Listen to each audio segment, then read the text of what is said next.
ಇನ್ನು ಕಾಂಗ್ರೆಸ್ನ 5 ಗ್ಯಾರಂಟಿಗಳಲ್ಲಿ ಸಿಕ್ಕಾಪಟ್ಟೆ ಫೇಮಸ್ ಅಂತಂದ್ರೆ ಅದು ಶಕ್ತಿ ಯೋಜನೆ. ಮಹಿಳೆಯರಿಗೆ ಉಚಿತ ಬಸ್.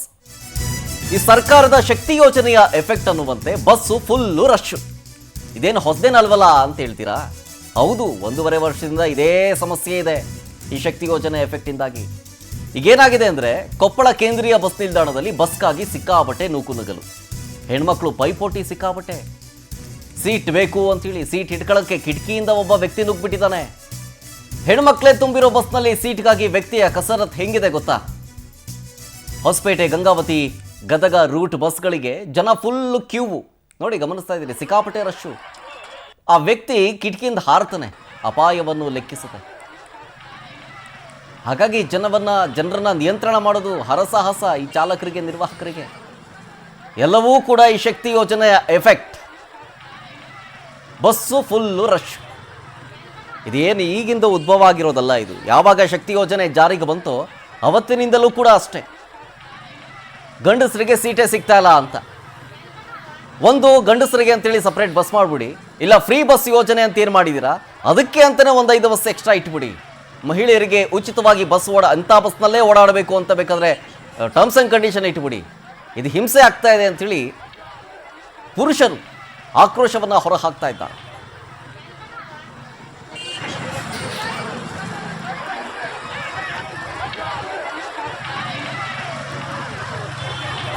ಡೀಟೇಲ್ಸ್ ಕೊಡ್ತಾರೆ ನಮ್ಮ ಪ್ರತಿನಿಧಿ ಶುಕ್ರಾಜು.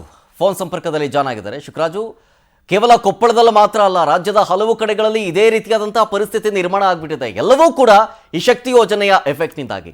ಜನ ಇದ್ರ ಬಗ್ಗೆ ಏನು ಹೇಳ್ತಾ ಇದ್ದಾರೆ ಅಂತ ಕೊಪ್ಪಳದಲ್ಲಿ?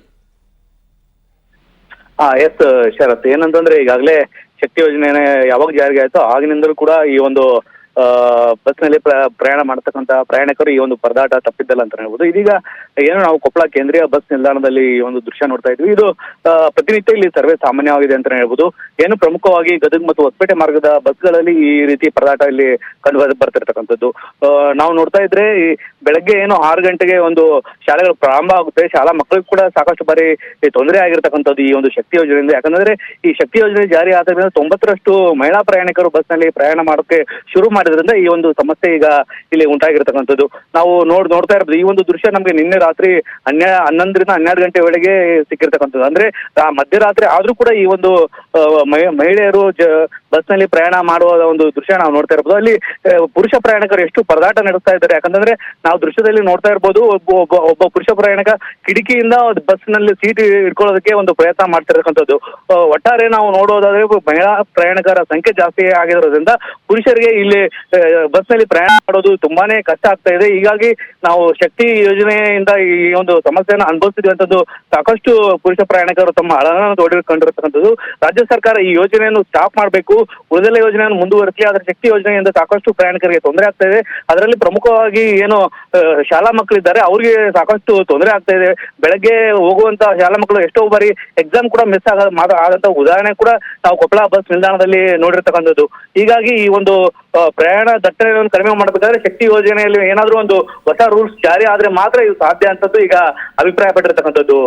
ಶರತ್, thank you Shukraj. But overall ಆಗಿ ಹೇಳ್ಬೇಕಂದ್ರೆ ಈ ಶಕ್ತಿ ಯೋಜನೆಗೆ ಒಂದು ಸೊಲ್ಯೂಷನ್ ಏನು ಅಂತಂದ್ರೆ ಈ ಶಕ್ತಿ ಯೋಜನೆಗೆ ಅಂತಾನೆ ಒಂದು ಸಪರೇಟ್ ಬಸ್ ಮಾಡ್ಬಿಡಿ, ಶಕ್ತಿ ಬಸ್ ಅಂತ ಇಟ್ಬಿಡಿ.